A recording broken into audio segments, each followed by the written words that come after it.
Dito muna tayo sa erosions.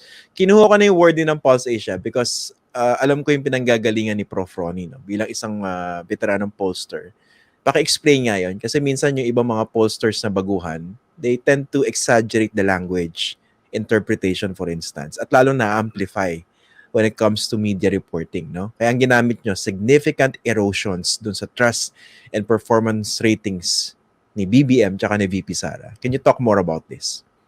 Well, basically, pagtingnan natin yung approval, performance at saka trust rating ng apat na opisyal na pinamataas sa ating bansa, Presidente, ang Vice Presidente, yung Senate President, at yung Speaker, ang medyo may malaking pagbabago sa approval at trust sa pangkabuuan ay yung Vice Presidente lamang.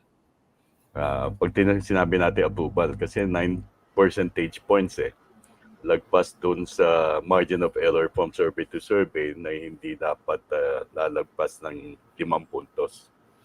So yung 69 niya dati, naging 60 na lang. At malaking binaba niya sa pinakamalaking binaba niya sa National Capital Region. No? 20 puntos yung approval, 29 na puntos yung pagtitiwala.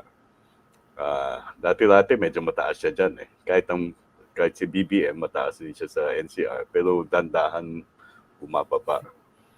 Ang nakakasalba na lang doon sa approval at trust rating ni Sara Duterte ay yung mataas pa rin pagtitiwala at pag-approval sa Mindanao. Basically unchanged, no? Kasi 95 to 93. 95 to 93. So yun ang nagpapanatili ng medyo mayorya na approval at trust rating niya. Maging yung Visayas niya, pag tinignan natin doon sa approval, tumaas yung disapproval, bumagsak yung approval. Oo. So tatandaan natin yung Visayas, apat actually na region na, no? Kasi nahiwalay na Negros. So dati-dati sinasabi malaki siya sa Central Visayas, no? Maaring nananatili yung suporta niya sa Central Visayas, pero yung ibang lugar sa Visayas ay maaring nagwi-withdraw na ng suporta o ng approval at pagtitiwala sa kanya.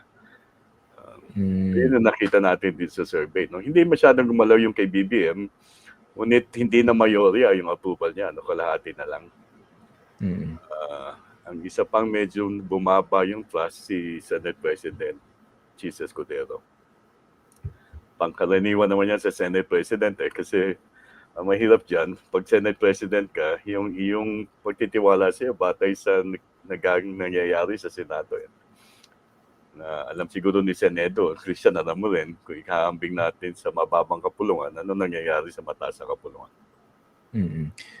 Alam ko may mga tanong sa Senedo, pero bago yan, i-clarify lang natin. Kasi ang sinukat nyo rito, trust tsaka performance. Ako kasi pet peeve ko ito, no? Yung tendency ng mga tao na ikumpara yung performance tsaka trust ng mga government officials na magkakaiba naman yung functions, no? Tama ba? Pwede sila ikumpara kung trust ang pag-uusapan, pero performance, hindi tamang ikumpara yung performance rating ng vice-presidente sa presidente. Tama ba? Tama. Tama yun kasi na-assume natin dyan na alam ng tao, although hindi naman safe tong assumption na ito, Christian, no? Tokayo, na alam nila yung tungkulin ng presidente, tungkulin ng vice-presidente, ng Senate President at Speaker of the House. Yun ang assumption natin. Alam nila yung pagkakaiba ng tungkulin kasi tinatanong natin, aprobado ba kayo o hindi aprobado? O hindi nyo masabi kung aprobado o hindi aprobado sa pagganap ng kanilang tungkulin. So yun yung performance. So hindi mo pwedeng pagambingin yun. Yung trust, isang tanong doon kayo ba'y nagtitiwala? Hindi masabi kung nagtitiwala o hindi nagtitiwala o hindi nagtitiwala. Yun pwede mo i-compare. Senedo, dito sa Facts First kasi si Senedo, he can ask his questions uninterrupted. Pwede ba umalis na? Yan, walang interruption. Go ahead. Kakape muna ako ng 3-in-1 ha. 3-in-1 muna ako sandali. Talagang walang inosenteng hirit yung host Talagang laging may barb, may sundot no. Buti na lang hindi ako yung tinatamaan, no. Madalas kasi ako tinatamaan. Kaya salamat. Hindi. Talagang grabe lang yung pagkalinga ko sa inyo, Senator Edu. Ayokong kinakawawa kayo no. Very, very significant yung sinabi kasi ni Prof. Tocayo. Diba? 9%, no? 10% yung binaba. At kung titingnan din yung mga previous surveys ay parang may ganong klaseng pagbaba nga na hindi naman within the within the margin of error yung pagbaba. Pero kung i-deconstruct pa natin further, no, kung titingnan natin, titirad-tirarin natin yung ginawa nila Prof. Tocayo, ay medyo significant kasi dahil sa Mindanao, sobrang taas mo na, wala ka na itataas.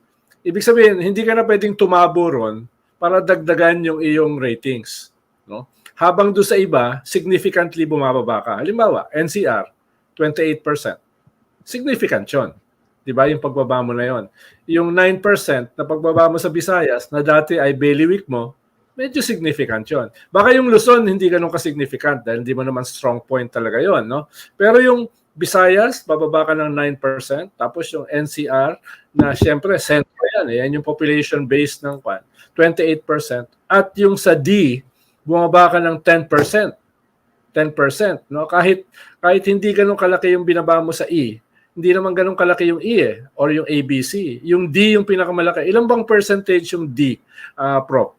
70%? 75. Ilan ba yan? 75. Oh. Ilan? 6? Tatlo sa apat ng Pilipino. 75. Yan. So, kaya kung bumaba ka ng 10%, significant yon dun sa D. No? Kaya yun lang yung aking nakikita na significant doon sa pagbaba. Kumpara halimbawa doon sa iba na kasama doon sa survey. NCR 28%, Visayas 9%, no? At yung D 10%. At yung tama yung sabi na mataas pa rin sa Mindanao, pero you can only go so high eh. Diba? Hindi ka naman pwede mag 100% dyan. So, saan ka kukuha in the future para ikaw ay umangat? No? Kung ang magiging trend in the future surveys ay patuloy kang bababa sa NCR, Luzon at saka sa Visayas, medyo delikado yon. Kung ikaw ay mag-i-strategize, gagawa ka ng strategy, hindi ganun kadali. Pero pwede na ba sabihin na may trend dito? Or par for the course lang itong kanilang mga rating at this stage ng administration? Hindi pa siguro. Mahirap sabihin na may trend kasi hindi naman siya naulit ng... Mahirap. Sa akin, Christian Tocayo, parang kung iambing natin, di ba, sa economy. Pag sinabi natin recession, 2 quarter na bumagsak. Yes. Nag-regress yung ekonomiya. Pwede natin i-analogize siguro sa survey, pag nakita mong 2 quarter na significantly nagbago yung approval or plus, medyo serious na yun.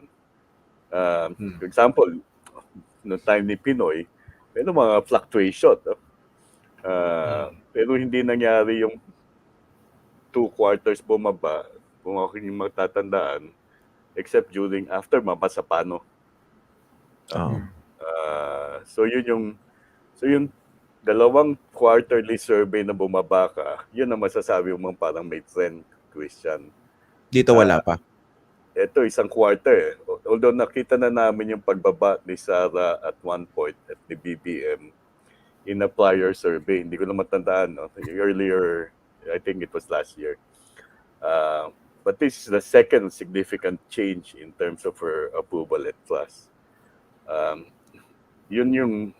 Tapos, ang 2 lugar na wala siyang mariori ang pagtitiwala ay critical. No? Kasi pag pinagsama mo yung 2 lugar na yun, halos 60% na ng populasyon yun.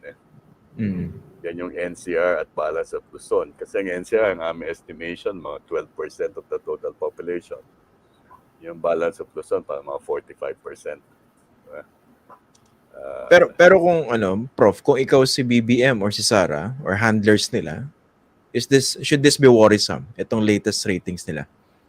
Well, natatandaan ko, no, sa pakipag-uusap ko sa mga politika, pag mayroong bumaba ng 2 puntos, medyo concerned na sila. Ito, 9 puntos. So, napapansin ko lang na itong recently, as an observer politics, medyo mabilisan ang pagsagot ng mga top national officials sa mga binabato sa kanilang puna. Parang natututo na sila na immediate reaction yung hindi sila mananahimik. Parang sinusubukan nilang parang lagyan, buhusan ng tubig yung apoy. So mukhang ganun nangyayari, mukhang nabigyan na sila ng abiso Ayun yung mga free advice ni Sen Edo ng mga nakaraan yung episode di ba? Parang instant reaction. So I guess they already know that there is something that has to be done in order to address yung erosion in terms of their approval and trust.